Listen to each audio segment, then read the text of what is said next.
Kota Teluk Betung itu sudah ditetapkan sebagai salah satu potensi untuk dikembangkan menjadi heritage city.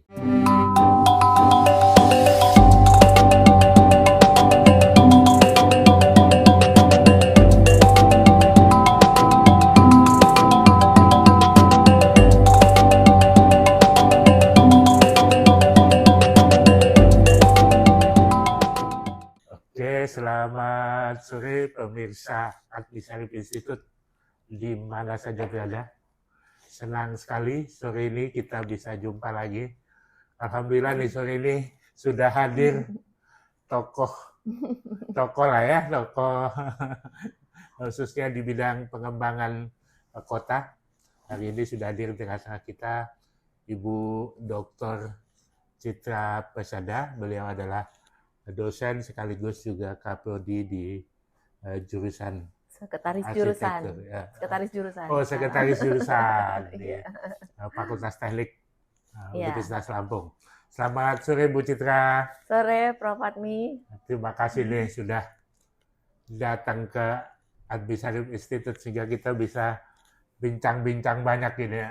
Iya, senang sekali. Kayaknya luar biasa benar nih sore ini pakaiannya eksistensi kelampungan betul ini Bu. Nah, iya nih Prof. Ini saya bulan lalu tuh ke Lampung Selatan. Oh, Selatan, Kebetulan Ibu Bupatinya kasih saya ini, Ibu Oh, Wi. oke.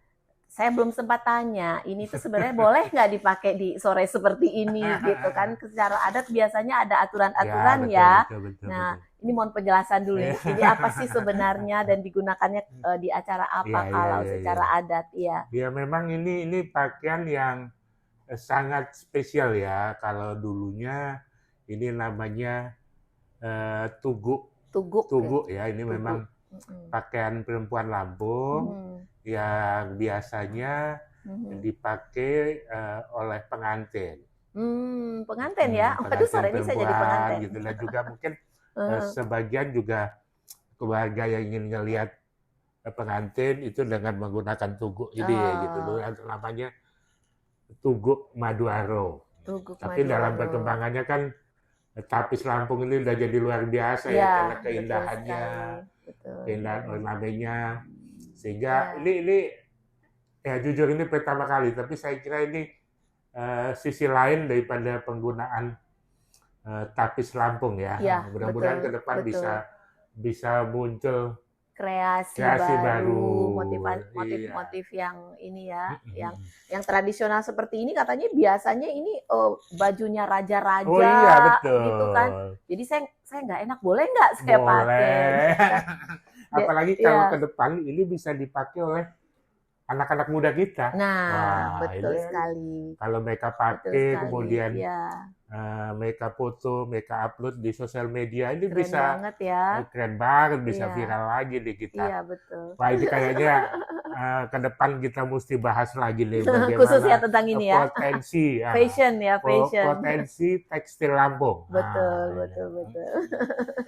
Oke, pemirsa, sore hari ini sengaja saya mengundang Bu Citra Pesada ini untuk kita ngobrol-ngobrol khususnya terkait dengan bagaimana kita bisa mengadopsi konsep heritage city dalam pembangunan kota khususnya di Kota Bandar Lampung. Iya. Ilmunya gimana, apa yang mesti kita lakukan, bagaimana mengintegrasikan dengan budaya-budaya lokal dan lain-lain sebagainya, ini akan kita bahas.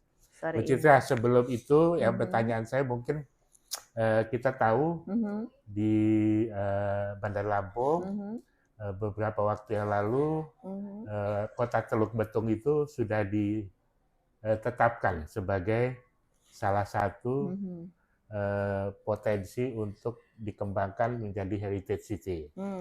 Mungkin sedikit dulu, pengen dengar bagaimana sejarahnya Teluk Betung itu mungkin ya. Iya. Silakan Bu Citra. Iya, terima kasih Prof. Admi. Sore ini saya diundang ke sini, bahagia sekali. Cerita tentang Kota Bandar Lampung nggak ada habisnya. Betul, ya. luar biasa. Sejarah kota ini menarik. kota ini kalau di Indonesia itu hanya 2 atau 3 yang persis seperti kita secara topografinya. Itu kita punya laut, kita punya gunung, kita punya flat, daerah datar. Kita ketemu kota seindah ini di Indonesia itu cuma ada di Ambon atau Manado. Ya, jadi bahagialah kita tinggal di Bandar Lampung, gitu ya.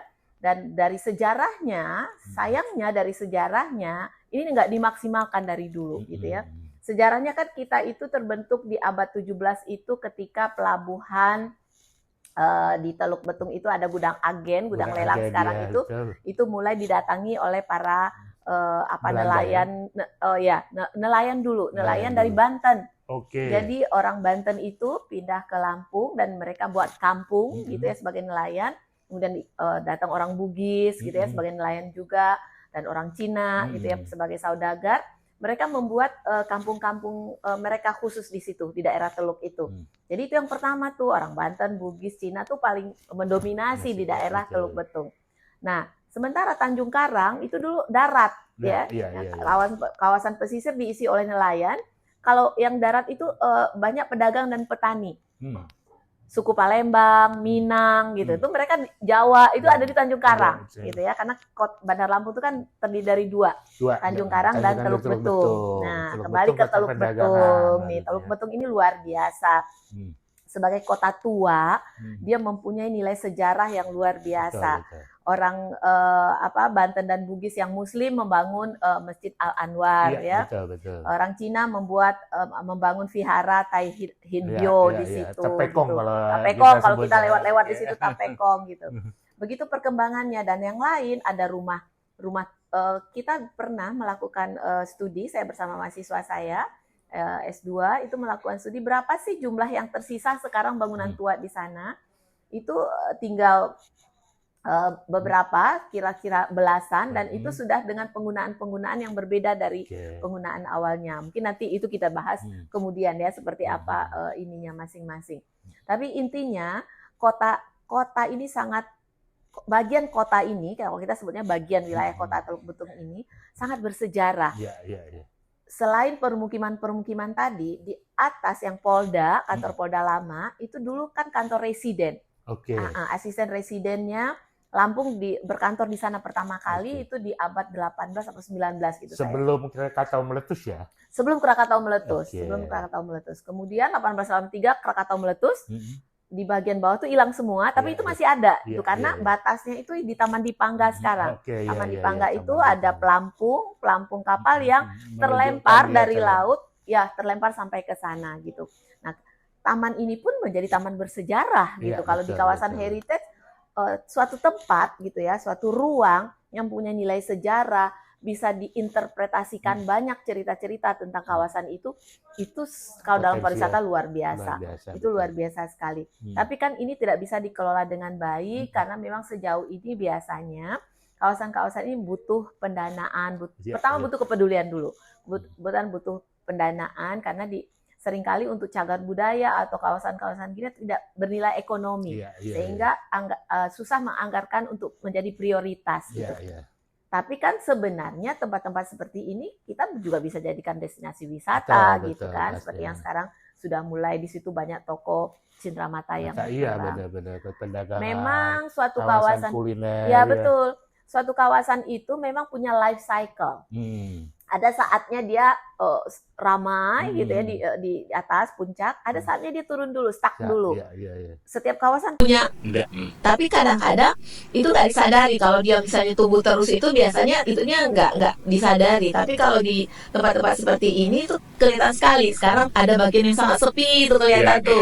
Ada yang bagian ramai, belum seluruhnya tertata dengan baik. Nah, memang life cycle dari suatu kawasan itu juga perlu perencanaan. Kalau dia direncanakan dengan baik, mungkin itu bisa diminimal gitu, nggak seperti kota mati.